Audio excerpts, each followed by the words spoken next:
Entry 7. Sebastian Gault, Helmand Province, Afghanistan, 6 days ago. His name was Mujahid, and it meant fighter of the way of Allah. Farm life had made him strong. His devotion to the Quran had given him focus. His love for the woman Amira had given him purpose and very probably driven him mad. Though from the profiles he'd paid to have done on this man, Sebastian Gault thought that the fighter was already a bit twitchy before Amira screwed his brains out. That made Gault smile. More kingdoms have risen and collapsed, more causes fought and died for over sex, or its teasing promise, than for all of the political ideologies and religious hatred that has ever existed. And as far as Amira went, Gault could certainly sympathize with the brutish Mujahid. Amira was a ball-twisting vixen of truly historic dimensions, a true Genevieve. She could inspire great heroics, could stand by and support the rise of well-intentioned kingdoms, but at the same time she drove kings and champions to mad deeds. Gault poured himself a water and settled into his chair. It was a battered plastic folding chair by a rust-eaten card table, set inside a canvas tent that smelled of camel dung, gasoline, and gunpowder. Add the coppery stink of blood, and you'd have the perfume of fanaticism, which Gault had smelled in 100 places over the last 25 years. In the end, it always smelled like money to him. And money, he knew, was the only force in the universe more powerful than sex. Gault leaned back and sipped his water and observed Mujahid through the open tent flap. The fighter stood right outside and was growling orders at his men. Even those who were bigger and more physically powerful than the fighter seemed shrunken in his presence. Their wattage dialed down and his shone like the sun. Once he sent them out to do whatever bit of nastiness he assigned them, they would swell like giants, and through them Mujahid's fist would reach out and strike with godlike force across the borders and around the world. Gault thought the man was very well named. A name that could have been a code, a disguise, but it wasn't. It was as if the man's peasant parents, a couple of nearly illiterate dust farmers from some godforsaken corner of Yemen, had known that their only child was destined to become a warrior. Not merely a soldier for Allah, but a general. It was a powerful name for a child, and as the boy grew into a man, he had embraced the potential of his name. Unlike so many of his peers, he was not recruited by groups of militant fundamentalists. He sought them out. By the time Mujahid was 30, he was on the wanted lists of over 40 nations, and on the top 10 most wanted list of the United States. He had ties to Al-Qaeda and a dozen other extremist groups. He was single-minded, relentless, smart, though not particularly wise, and when he spoke, others listened. That made him terribly feared, but feared in the way a guided missile was feared. Amira, thought Gault. Now she was something entirely different. If the fighter was a missile, then the princess, for that was what her name meant, was the hand at the controls. Well, she shared those controls with Gault. By his estimation, it was the most effective, harmonious, and potentially lucrative collaboration since Hannibal met the elephant handler. Probably more so. The tent flap whipped open and the fighter strode inside. He never simply walked anywhere. He had the same swagger as Fidel Castro, moving through space as if he wanted to bruise the air molecules and teach them their place. It always reminded Gault of the character from the Roman general Miles Gloriosus from the old Broadway musical A Funny Thing Happened on the Way to the Forum. Gloriosus's opening line, bellowed from off stage, was, "Stand aside, everyone. I take large steps." Sometimes Gault had to dig his fingernails into his palms to keep from smiling when Mujahid strode into the room. The fighter snatched up the water bottle and poured himself a glass, sloshing half of it on the table, and threw it back. Gault wondered at what point affectation had given way to a true personality trait. "The teams are leaving now," the fighter said as he dragged over a chair and threw himself into it. The cheap seat creaked under his bulk, and he ignored it. He was a handsome man with unusual looks for someone of Yemen birth. His eyes were a pale brown, almost gold, and his skin, though tanned by the blistering sun, was not as dark as many of his countrymen. Over the last 18 months, Gault had arranged for highly skilled cosmetic surgeons to do some touch-up work on the fighter, including resizing his ears, a comprehensive dye job on his hair, head-to-feet tonal changes to his vocal cords, and some bone soothing to his brow and chin. They were all small operations, but the total effect was that Mujahid looked even more like a European, like a Brit. Give him a modern haircut, lose the fierce mustache, and put him in an Armani suit, Gault considered, and he could pass for Northern Italian or even Welsh.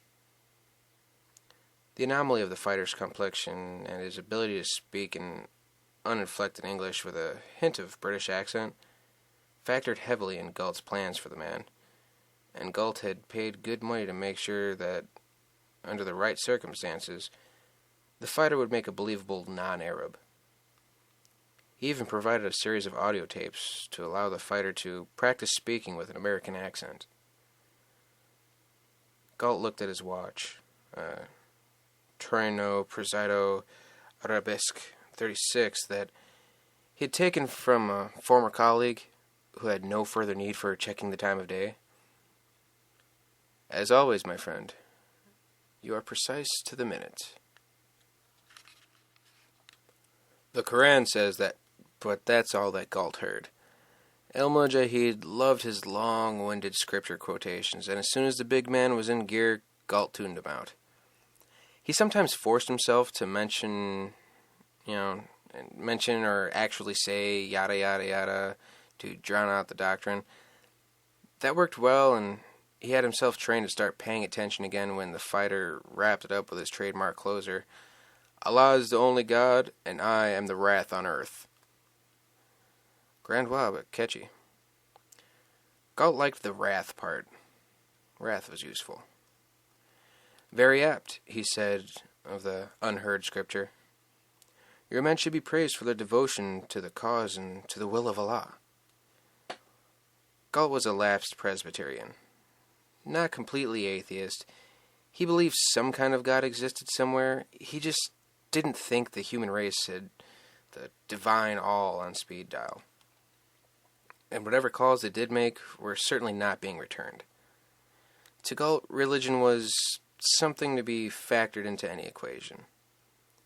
Only a fool dismissed its power or ignored its useful potential, and only a suicidal fool allowed even a hint of disingenuous to flavor his words. Financial backer or not, Gault would find himself lying in parts all over this corner of Afghanistan if Mujahid thought that he was mocking his faith. The fighter's swagger might have started as a fact, but his faith had never been anything but absolute. The fighter nodded his head, thanks, for the comment. "Will you stay for dinner?" Gault asked. "I had some chickens flown in with me, and fresh vegetables." "No," said the fighter, shaking his head with obvious regret. "I'm crossing over into Iraq tomorrow. One of my lieutenants has stolen a British half-track. I will oversee the placement of anti-personnel mines, and then we need to put in somewhere that the British or Americans can find it. We'll stage it well. The front end will have been damaged by a landmine, and there will be 1 or 2 British wounded in the cab. Very badly wounded, unable to speak, but clearly alive. This has worked many times for us. They care more about their wounded than they do about their cause, which should convince even the stupidest of men that they do not have God in their hearts, or holy purpose to guide their hands. Gault bowed in acknowledgment of the point, and he admired Mujahid's tactics, largely because the fighter understood Allied thinking. They always favored rescue over common sense, which made sabotage so effective for men like Mujahid, and which made profit so deliciously easy for Gault.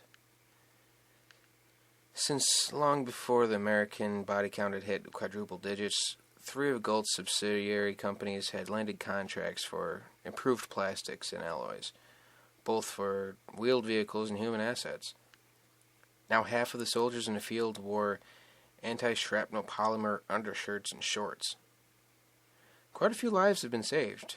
Not that this mattered in anything except price negotiations during contract meetings, but it was there.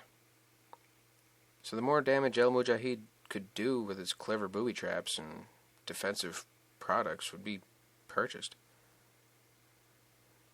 And even though plastics, petrochemicals, and alloys were only 11% of his business, it still brought in $630 million per year, so it was a win-win situation.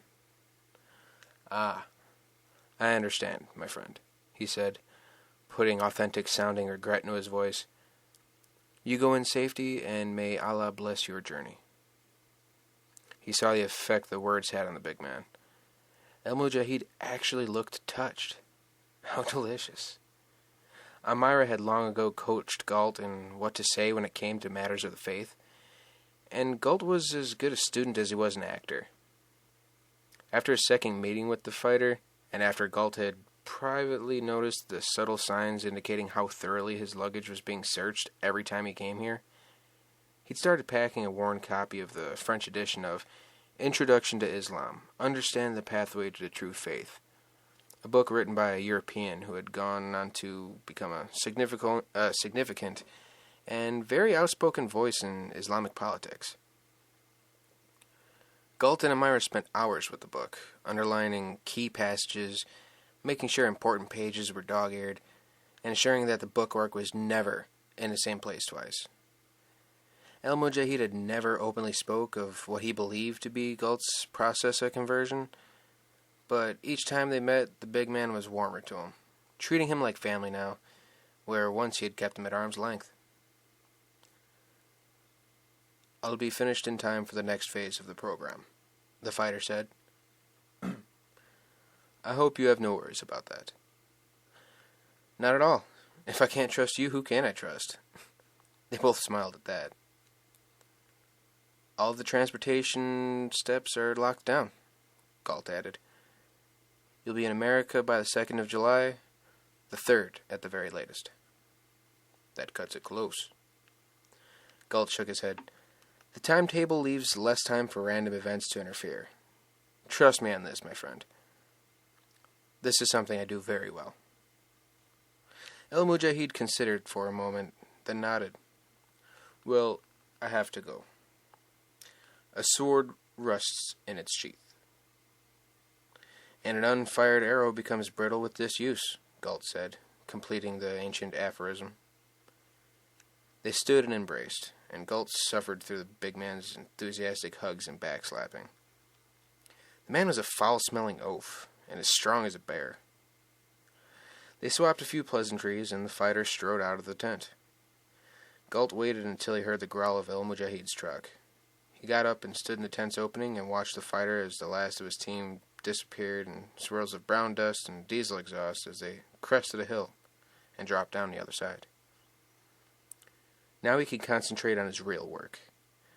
Not plastics or polymers or body armor for Yanks about whom he didn't give a moment's real thought. Now he could meet with Amira and visit her lab to see what his gorgeous little Dr. Frankenstein had on the slab. His satellite phone vibrated in his pocket, and he checked the screen display, smiled, and thumbed the button. Is everything coded?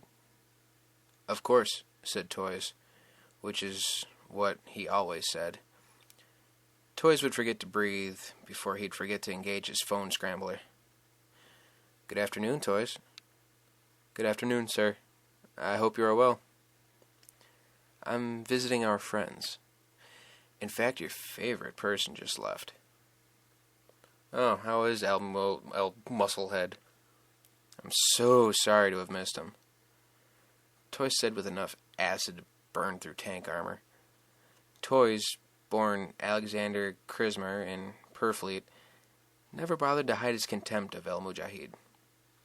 The fighter was gruff, dirty, and politically expansive. Toys was none of those things. Toys was a slim and elegant young man.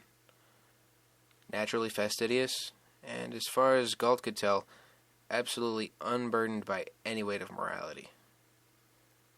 Toys had two loyalties: money and Gault.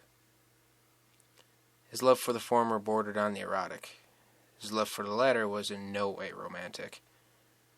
Toys was sexually omnivorous, but his tastes ran to expensive fashion models of both sexes, and of the kind of once known as heroin chic.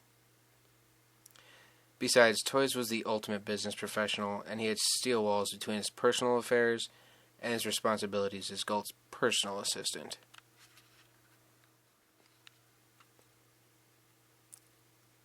He was also the only person on Earth Gault truly trusted. He sends his love, Gault said. Toys gave a wicked laugh. How are the travel arrangements coming along? It's all done, sir. Our sweaty friend will have a wonderful world tour without incident. Gault grinned. You're a marvel, Toys. Yes, Toys purred. I am. And by the way, have you seen her yet? His voice dripped with cold venom. She'll be here in a few minutes. Well, give her a big wet kiss for me. I'm sure she'd be thrilled to hear that. Any news, or are you just calling to chit-chat? Actually, the bloody Yank has been calling day and night. Gault's smile flickered. Oh? What's the urgency? He wouldn't tell me, but I gather it has something to do with our friends abroad. I'd better call him. Probably best, agreed Toys, and then added, Sir, I'm not entirely confident that the Yank is, how should I put it, a reliable asset. He's usefully placed. Yeah, and so is a rectum. Gault laughed. Be nice. We need him for now. Toy said, You need better friends. He's not a friend. He's a tool. Too right he is. I'll sort him out. In the meantime, get your ass on a plane and meet me in Baghdad. Where do you think I'm calling you from? Toys asked dryly. Are you reading my mind now? Gault asked. I believe that's in my job description. I believe it is. Gault smiled as he disconnected the call. He punched in a new number and waited while it rang through. Department of Homeland Security, said the voice on the other end.